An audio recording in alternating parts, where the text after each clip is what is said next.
Chicken রোস্টের মশলা ছাড়াই ঘরোয়া মশলা দিয়ে আজকে তোমাদের সঙ্গে শেয়ার করব চিকেন রোস্ট। ঝাল এবং মিষ্টির কম্বিনেশন একদমই পারফেক্ট। আসসালামু আলাইকুম everyone, welcome back to my channel লিমার সংসার লিমাস কিচেনে আপনাদেরকে স্বাগত।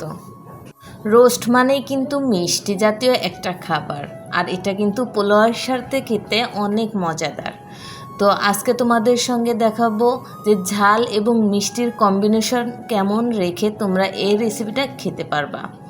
আর তুমি যদি আমার চ্যানেলে নতুন হয়ে থাকো তাহলে অবশ্যই আমার চ্যানেলে সাবস্ক্রাইব করে আমার পাশে থাকবে। আর আমি কিন্তু প্রতিনিয়ত এরকম সহজ ঘরোয়া রেসিপি কিন্তু তৈরি করে দেখানোর চেষ্টা করি।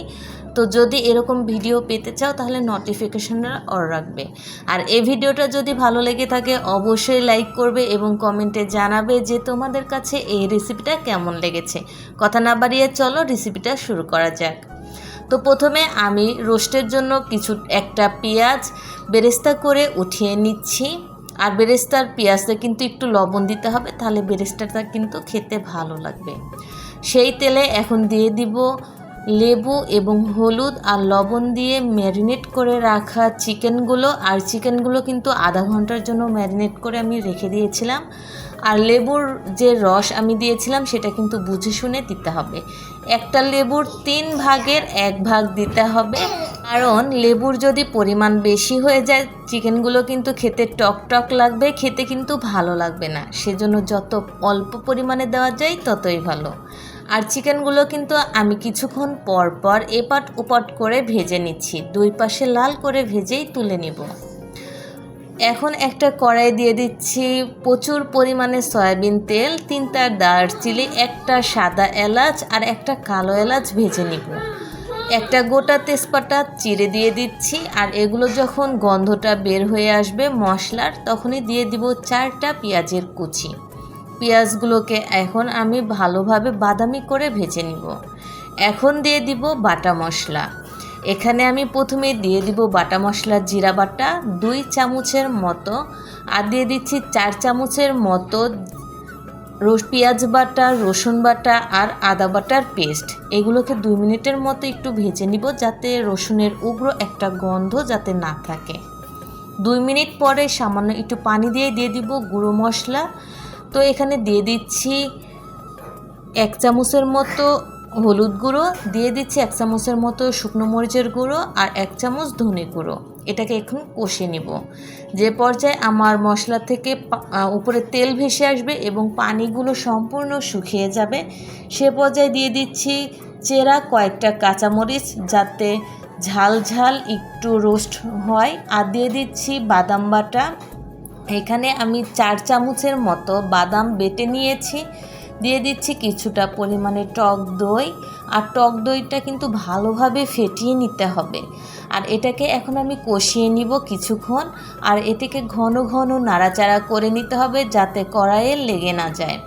আর এটাতে যখন কিছুটা তেল উপরে ভেসে আসবে তখনই দিয়ে দিচ্ছি স্বাদ মতো কিছুটা লবণ দিয়ে এটাতে দিয়ে দিচ্ছি সামান্য একটু পানি দিয়ে এখন দিয়ে দিচ্ছি, পানিটা যখন বলক উঠে এসেছে তখন দিয়ে দিচ্ছি ভেজে রাখা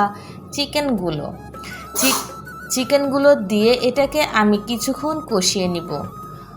আর চিকেন ভাজার যে তেলটা ছিল সেটাও আমি এই চিকেনের মধ্যে দিয়ে দিচ্ছি। এটাকে ভালোভাবে নাড়াচাড়া করে নিচ্ছি, মশলাগুলো ভালোভাবে চিকেনের সঙ্গে মাখিয়ে নিচ্ছি। ঢাকনা দিয়ে ঢেকে দিলাম কষানোর জন্য। কিছুক্ষণ কষানোর পরে দুধের যে একটা তেল থাকে সেই তেল আর বাদামের যে তেল থাকে সেটা কিন্তু কিছুক্ষণ কষানোর পরে কিন্তু ভেসে আসছে। তো সামান্য একটু পানি দিয়ে দিচ্ছি, দিয়ে এটাকে ঢাকনা দিয়ে ঢেকে কিছুক্ষণ ফুটিয়ে নিব। ফুটিয়ে আসলে দিয়ে দিব স্বাদ মতো 4 চামচের মতো চিনি, যাতে মিষ্টিটা একটু ভালো আসে।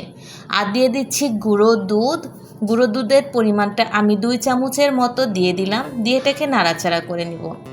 চিনি এবং ঝালের কম্বিনেশনটা কিন্তু একদম আমার পারফেক্টলি হয়েছিল। যেমন ঝাল দিয়েছি তেমনই কিন্তু চিনির পরিমাণটা দিয়ে দিয়েছি। কিছুটা চেরা কাঁচামরিচ দিচ্ছি এ পর্যায়ে, যাতে ফ্লেভারটা ভালো আসে আর ঝালটাও পারফেক্টলি হয়ে যায়। ঢাকনা দিয়ে ঢেকে দিলাম রান্না করার জন্য। কিছুক্ষণ পরে ঢাকনাটা সরিয়ে দিয়ে দিব এখন 4টা দারচিনি, কিছুটা জিরা, আর দিয়ে দিচ্ছি 3টা থেকে 4টা সাদা এলাচ শুকনো কড়াইয়ে ভেজে গুঁড়ো করে নিয়েছিলাম, সেটা দিয়ে নাড়াচাড়া করে এটাকে 2 মিনিটের মতো রেখে দিব। আর এটা দিতে হবে অবশ্যই, এটা দিলে কিন্তু রোস্টের ফ্লেভার এবং টেস্টটা কিন্তু একদমই আলাদা হয়। আর এটাকে দেওয়া হয়ে গেলে এখন দিয়ে দিব লাস্ট ফিনিশিংয়ে বেরেস্তা যে ভেজে রাখছিলাম সেই বেরেস্তা ভাজাটা দিয়ে দিচ্ছি, দিয়ে এটাকে দমে রেখে দিব 2 থেকে 3 মিনিটের মতো। চুলা থেকে নামিয়ে পরিবেশন করব। আবারও বেরেস্তা ভাজা তৈরি হয়ে গেল আমার ঘরে থাকা উপকরণ দিয়ে চিকেন রোস্ট। আর তোমরা দেখতেই পেয়েছো যে আমি কতটুকু ঝাল দিয়েছি আর কতটুকু গুঁড়োমরিচ, কাঁচামরিচ আর চিনির পরিমাণটা দিয়েছি। তো ঝাল এবং মিষ্টির কম্বিনেশনটা একদমই পারফেক্টলি হয়েছিল। আর রোস্টের কালার এবং লুক দেখে বুঝতে পেরেছো যে রোস্টের মশলা ছাড়াই এটা দেখতে কেমন হয়েছে। তো দেখা হবে নেক্সট ভিডিওতে। আজকের জন্য এ পর্যন্তই। তো ভালো থাকো, সুস্থ থাকো এবং আমার জন্য দোয়া করে আমার সবসময় এভাবে পাশে থেকো। আল্লাহ হাফিজ।